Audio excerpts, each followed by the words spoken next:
Assalamualaikum warahmatullahi wabarakatuh. Baik ya, jumpa lagi di acara 3 biologi dasar, yaitu transport zat, osmosis, dan plasmolisis. Apa yang dimaksud dengan osmosis?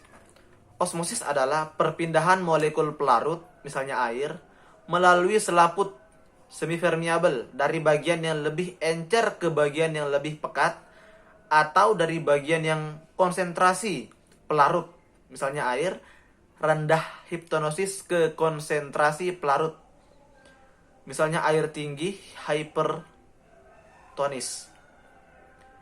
Peristiwa osmosis dapat didekati dengan model pengeringan sederhana melalui identifikasi kurva pengeringan yang menyatakan hubungan antara kadar air dalam bahan dengan waktu dan kecepatan pengeringan. Lanjut, apa yang dimaksud dengan plasmolisis? Plasmolisis adalah peristiwa mengkerutnya sitoplasma dan lepasnya membran plasma dari dinding sel tumbuhan. Dari dinding sel tumbuhan jika sel dimasukkan ke dalam larutan hipertonik. Plasmolisis merupakan dampak dari peristiwa osmosis. Dan plasmolisis adalah proses di mana sel kehilangan air ketika berada di dalam larutan hipertonik.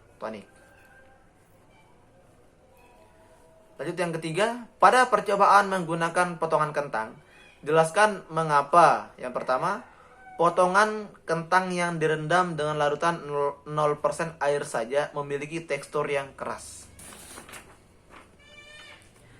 Karena pada saat kentang dicelupkan ke larutan 0% air saja, perpindahan air secara osmosis dan larutan 0% hypotonis menuju ke potongan kentang hipertonis. Mengingat larutan dalam kentang lebih pekat dari larutan 0%, masuklah larutan 0% ke dalam sel-sel kentang.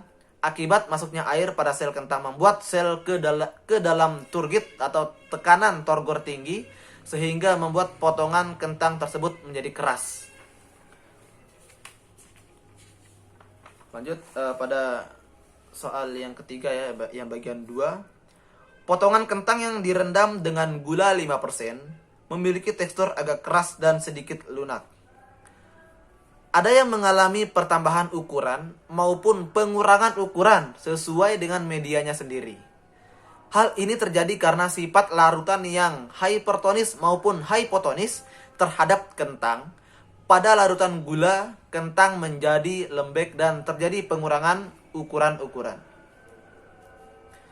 Lanjut, soal yang ketiga di bagian ketiga, yaitu potongan kentang yang direndam dalam larutan gula 30% memiliki tekstur yang lunak. Kentang yang telah dimasukkan ke dalam larutan gula mengalami penyusutan.